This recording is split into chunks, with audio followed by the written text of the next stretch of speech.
I don't want to take out anything from Musetti's variety that he put in and the quality of tennis he put in today was great for sure.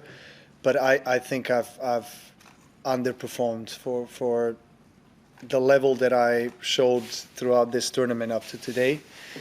So, yeah, I have to play better. I mean, no doubt about it. And I know that if I'm feeling well and body's holding on and I'm playing well, then I mean I always have a chance, you know. And it's semifinals of a Grand Slam, so in terms of level of confidence and motivation, I mean, of course it's always there. I mean, it must be. Otherwise, you know, what's the point of competing?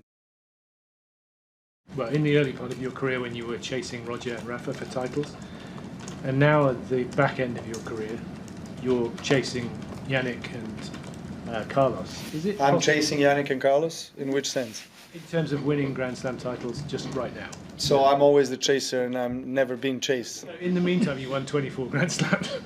But I'm saying it's... Thanks. It's worth saying that sometimes, right? Sorry, I should have... Yeah. No worries. So what I'm saying is it possible to compare the way you felt initially when you were chasing Roger and Rafa with now when Jannik and Carlos have split the last 8 slams? Well, I find it a little bit disrespectful that you kind of miss out on what happened in between, where the times when I started chasing, as you say, Rafa and Roger, and now that I'm chasing Carlos and Jannik, and there's probably about 15-year period in between where I was dominating the Grand Slam. So I think it's important to put that in prospect and in perspective. I don't feel like I'm chasing, to be honest. You know, Roger and Rafa will always be my greatest rivals. I have tremendous respect for what Jannik and Carlos are doing, and they continue to do, and they will do for the next 10 to 15, 20 years. God knows how many years they're going to play. They're so young. Yeah, so, I mean, with what happened with Coco and her after her match, and look, I empathize with her. I mean, I know what it feels like to break a record, and I've done it a few times in my career, so I know how it is to be frustrated, particularly after a match where you underperform, and I agree with her. You know, it's really sad that you can't basically move away anywhere and hide and what do you call that? Fume out your frustration, your anger in a way that won't be captured by a camera. But we live in a society and in times where content is everything.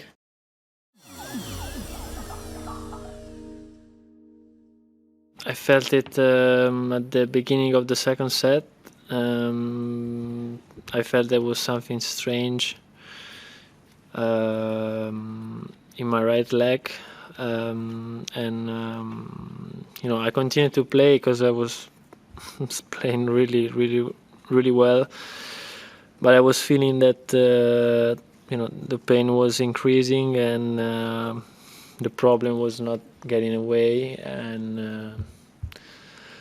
and was at the end when he took the medical time out to stay 3 minutes out,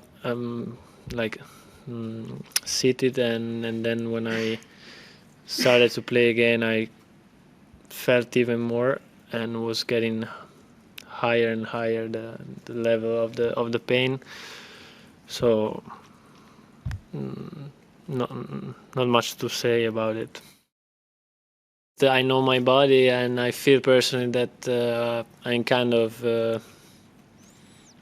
secure that is a tear, unfortunately. Do you know what part of your leg it is?